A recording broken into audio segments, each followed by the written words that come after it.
ಈಗ ರಾಜ್ಯದಲ್ಲಿ ಲೋಕಾಯುಕ್ತ ದಾಳಿ ಜೋರು, ಭ್ರಷ್ಟಾಚಾರವು ಅದಕ್ಕಿಂತ ಜೋರು, ರಂಗೋಲಿ ಅಡಿತೂರಿಕೊಂಡಿದೆ. ಯುರೋಪಿನಲ್ಲಿ ಒಂಬಡ್ಸನ್ ಪದ್ಧತಿ ತುಂಬಾ ತಡವಾಗಿ ಭಾರತಕ್ಕೆ ಬಂತು. ಒಡಿಶಾದಲ್ಲಿ 60ರ ದಶಕದ ಕಾಂಗ್ರೆಸ್ ಸರ್ಕಾರ ಮೊದಲು ಲೋಕಾಯುಕ್ತ ಜಾರಿಗೊಳಿಸಿತ್ತು. ಕೇಂದ್ರದ ಒಕ್ಕೂಟ ಸರ್ಕಾರದ ಲೋಕಪಾಲ ಮೊದಲೇ ತುಂಬಾ ಹಿಂದೆ ಬಿದ್ದಿದೆ. ಬಿಜೆಪಿ ಸರ್ಕಾರ ಬಂದ ಮೇಲಂತೂ ಉಸಿರಾಡುತ್ತಿಲ್ಲ.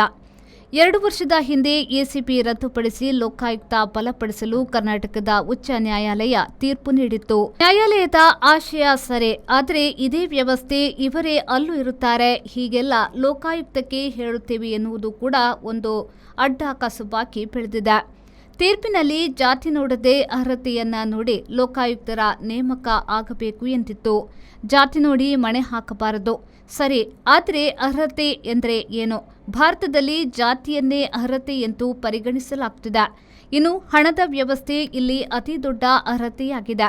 ಮಂಗಳೂರಿನಲ್ಲಿ ಹಿಂದೊಮ್ಮೆ ಲೋಕಾಯುಕ್ತ ದಾಳಿಯಾಗಿದ್ದಾಗ ಆಗಿನ ಲೋಕಾಯುಕ್ತರ ಜಾತಿಯವರನ್ನ ಬಿಟ್ಟು ಬೇರೆ ಜಾತಿಯವರ ಮೇಲೆ ಗುರಿಯಿಡಲಾಗಿತ್ತು. ಭಾರತದ ಮನಸ್ಸು ಸರಿಯಾಗದಿದ್ರೆ ಇಲ್ಲಿ ಏನನ್ನ ಸರಿ ಮಾಡುವುದು ಸಾಧ್ಯವಿಲ್ಲ.